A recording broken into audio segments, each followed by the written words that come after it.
Okay, finally back again. I'm going to be showing you today the update to the video you just had before. It's taken me a little while, but my speakers here are finally completed. Now, these speakers are custom made by me. I mean, I didn't make the drivers. I ordered those online, but then I made the actual boxes myself, which are an MDF box with a cherry veneer and then a maple front baffle. And then the actual drivers are from Dayton Audio, and then a bunch of different electrical components inside there that I made into a custom crossover.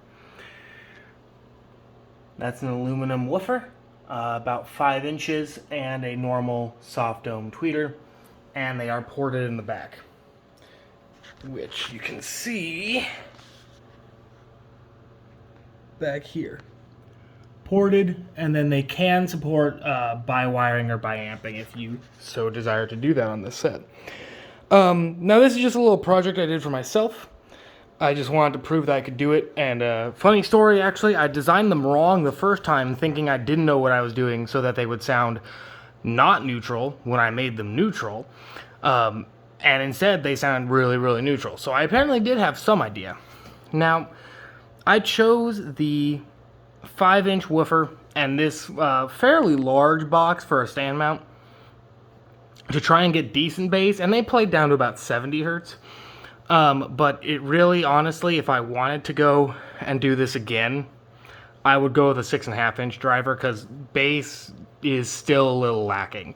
Also, I did aluminum because I really like the nice solid pistonic motion of an aluminum woofer.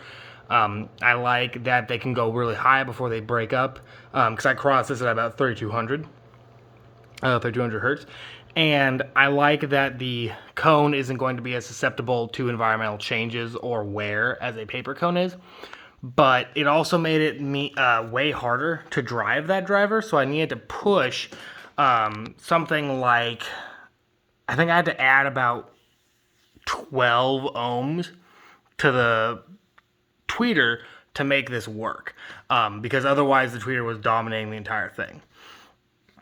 So that's what I did to make my own little set of speakers. I think it's a fun project. I think everyone should try it. You can try some different tutorials on YouTube or online, just on normal websites and blogs, to try and figure it out. That said, I don't think you're really going to make a speaker better than what you can normally buy unless you work at this for a long time. I'm going to keep trying speakers. I'm going to make more speakers and see if I can make better and better iterations. My next plan is similar to this, but it's going to be a full floor standing speaker, all hardwood, no MDF this time because veneer was awful to deal with. And then I'm going to make it probably 2 6.5-inch woofers, and then a passive radiator instead of a port, and an AMT tweeter. So several changes to try and make this a better system. But when I play this speaker, well, speakers, it sounds pretty good. It's no longer a super neutral sound like it was before, and it has really good imaging, but that right there, my totems, I got them used for about $300, which is honestly about how much those speakers cost to make, and those are better. They sound better. Now, they were 600-ish new, but those sound way better than anything I've made so far. Any changes I made to those speakers will not make them sound better, and they definitely don't look as good. These over here, as you can see, have really nice fit and finish to them. The wood is all perfect and well painted, and they feel really solid. If we come back over to my speakers, there's a couple issues. There's a couple little problems with the seam, and if you catch the light just right, you can kind of tell that there's some little kind of wood glue drip there that didn't quite buff out.